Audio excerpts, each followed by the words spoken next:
Major news has broken in Florida that reaches well beyond the state's borders. A Florida appellate court has struck down the law banning open carry of firearms, calling it unconstitutional under the Second Amendment and vacating a citizen's conviction.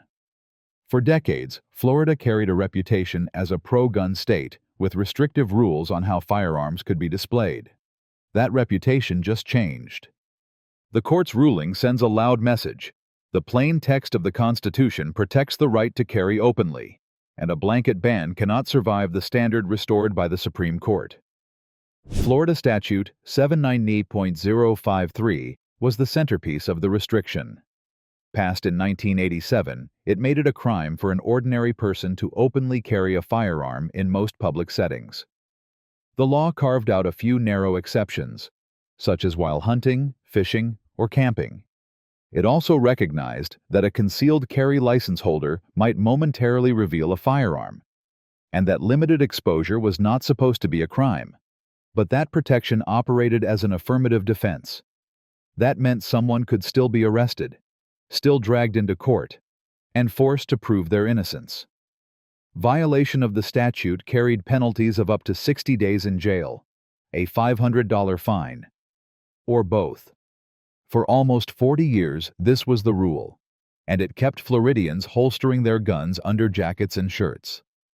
The case that toppled the statute began on July 4th of 2022 in downtown Pensacola.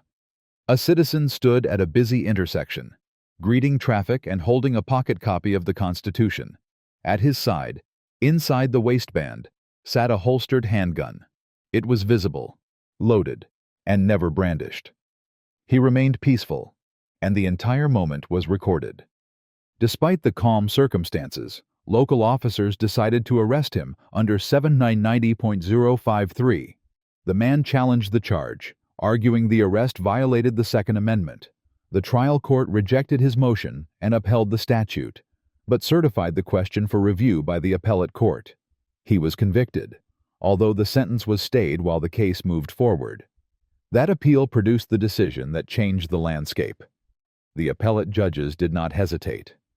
They opened with the framework established by the U.S. Supreme Court. In 2008, Heller recognized that the Second Amendment secures an individual right to possess and carry weapons for confrontation, centered on the core purpose of self-defense. In 2010, McDonald applied that same protection against state governments through the 14th Amendment. In 2022, Bruen cut away the two-step balancing tests lower courts had been using and restored a straightforward standard if the plain text covers the conduct. It is presumptively protected, and the government must show a well-established historical tradition that supports its restriction. The Florida panel emphasized that it was bound by this methodology and that nothing in Bruen left room for speculation about modern policy concerns.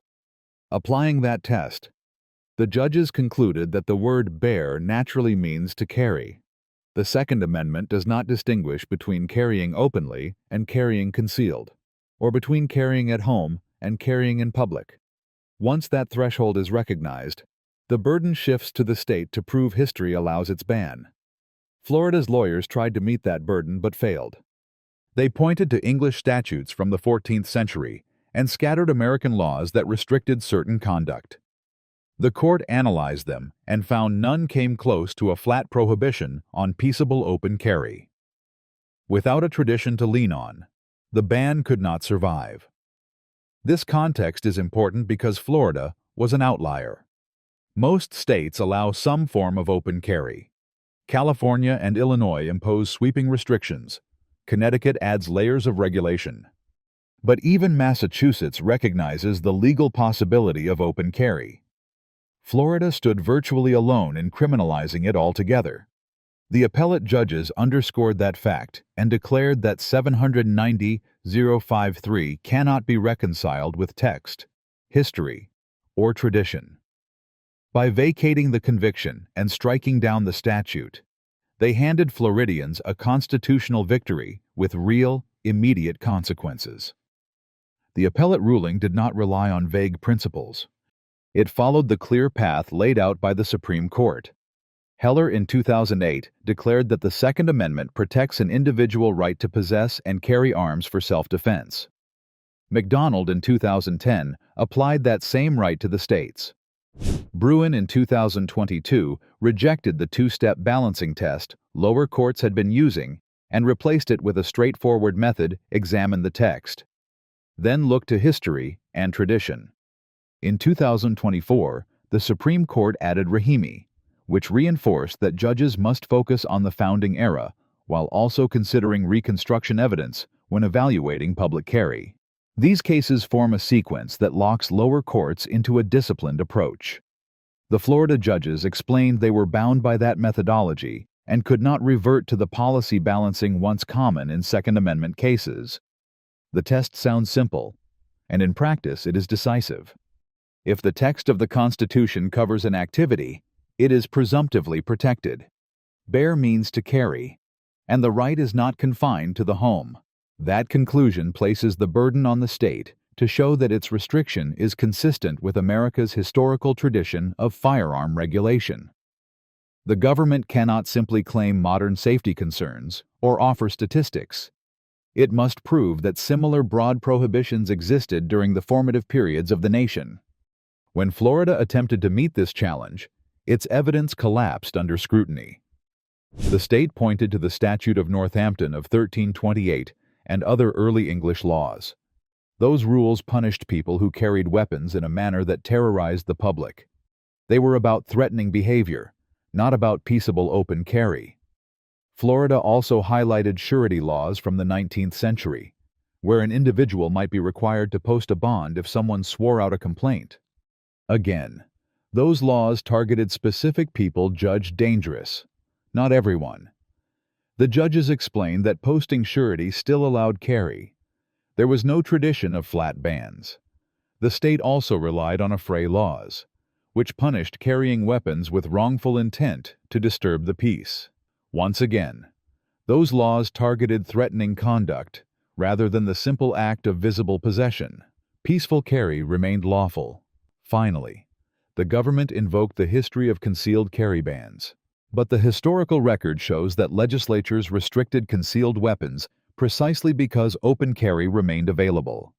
Concealed arms were linked to ambushes and surprise attacks, while open carry was the transparent, lawful option. To invert that history and use it as support for banning open carry turned precedent on its head. The judges then cited several well-known 19th century cases to illustrate the point. I Met in Tennessee and Reed in Alabama, both decided in 1840, upheld restrictions on concealed carry, but warned that banning open carry would destroy the right itself. Nunn in Georgia in 1846 and Chandler in Louisiana in 1850 reached the same conclusion. Concealed carry could be restricted, but open carry had to remain as the protected, default mode. The Florida panel also pointed to its own state's history. In 1867, Florida enacted a statute prohibiting concealed carry while explicitly allowing open carry outside of clothing. That recognition undermined the idea that Florida had a tradition of banning the practice. From these sources, the appellate court drew a straightforward conclusion. The right to bear arms includes the right to carry openly. The state can regulate misuse, brandishing, or threats. It can disarm dangerous individuals after due process. What it cannot do is strip away peaceable open carry from every law-abiding adult. Section 7980 did exactly that, and so it failed. The conviction of McDaniels could not stand. The law itself was declared unconstitutional. The tone of the decision underscored how fully the state's position unraveled. The judges described the evidence as inadequate and the analogies as unconvincing. They emphasized that under Bruen, modern fears and policy guesses carry no weight. The only question is whether history supports the restriction. For Florida's open carry ban, history pointed the other way. The opinion shows that Bruen is not just rhetoric. It is a binding method, and when applied seriously, it reshapes gun laws. Florida's citizens saw that principle enforced, and the statute that had stood since 1987 was swept aside. the judges included a final procedural note. Their ruling is not absolutely final until the time for rehearing passes, and technically the state could try to pursue another appeal. That language is standard in appellate opinions, but it reminds everyone that deadlines and filings still matter. Even so, the message is already clear. A Florida District Court of Appeal declared the state's open carry ban unconstitutional and wiped out a conviction. That kind of ruling cannot be treated as temporary noise. It has real weight, and the ripple effects are already moving through Florida's legal and law enforcement systems. The state's top legal officer wasted no time responding. The Attorney General issued a public statement supporting the decision, calling it a win for the rights of Floridians. That immediate endorsement matters. It sends a signal to law enforcement agencies across the state that they should not keep enforcing a law already judged unconstitutional. Sheriffs and police chiefs are adjusting quickly. Some departments have circulated internal memos instructing officers not to arrest individuals for peaceful open carry. Prosecutors understand that any case brought under the old statute would be doomed in court. Training materials are being rewritten, and the entire posture of enforcement has shifted almost overnight. For citizens, the impact is direct. People who once worried that a slight reveal of a firearm might lead to handcuffs can now rely on the ruling. Open carry is no longer a guaranteed route to criminal charges. That does not mean reckless behavior will be tolerated. Brandishing a weapon to intimidate remains illegal. Pointing a firearm at others without justification remains a crime.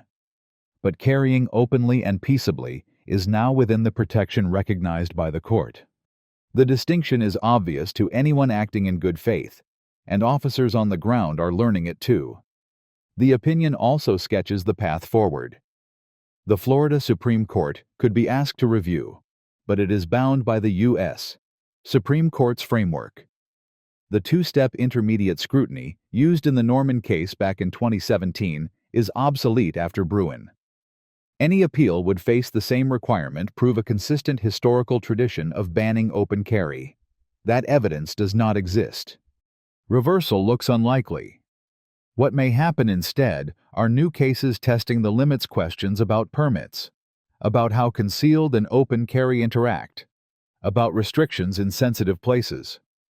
Those fights will come, but the foundation has been set open. Carry is presumptively protected. The national consequences should not be overlooked. States that still cling to sweeping prohibitions are on alert. Courts are no longer deferring to generic public safety arguments.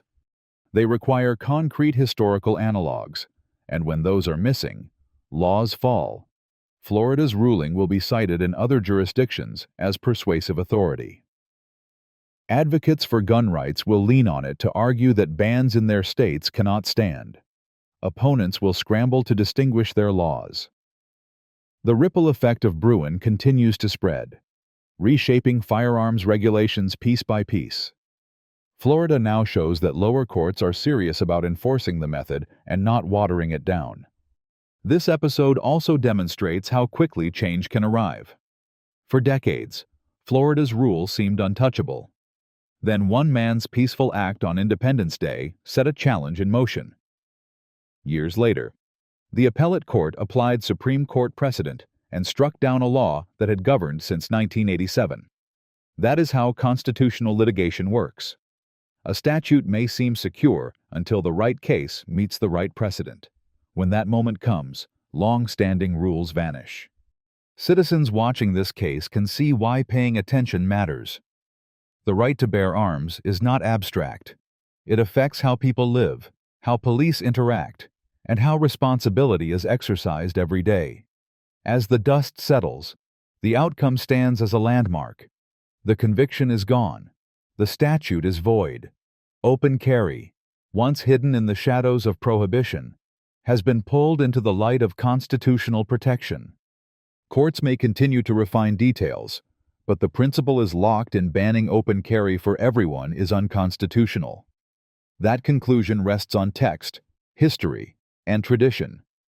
For Floridians who waited decades for clarity, the answer has arrived. The state tried to defend its law with fragments of history, and the court said no. That is a turning point. People across Florida can now exercise their rights more confidently, and the rest of the country is paying attention.